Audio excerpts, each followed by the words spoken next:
La mobilisation est générale pour tenter de préserver les 7 classes de l'école élémentaire Saint-Exupéry à la rentrée prochaine. Depuis plusieurs semaines, l'inquiétude monte parmi les parents d'élèves et les enseignants. Si l'on ne regarde que les chiffres, il y aurait bien une classe de trop, mais pour la qualité de l'enseignement, tous souhaitent maintenir un cadre scolaire confortable. Les conséquences d'une fermeture seraient très difficiles. Une augmentation des effectifs par classe. Et forcément des conditions de travail beaucoup plus difficiles dans l'école. On espère que la situation va se dénouer, que nos arguments vont être entendus. Pour exposer leurs arguments, une rencontre a eu lieu ce matin, une heure d'échange pour désamorcer un conflit.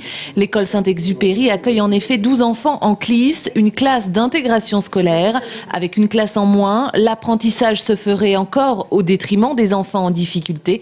À ces diplomates, l'inspecteur a écouté. Une suspension de cette décision pourrait intervenir. La seule crainte pour l'instant que j'ai et dont j'ai fait part aux familles, c'est que l'an dernier, il y avait une prévision qui était bien supérieure au constat que l'on a pu faire à la rentrée.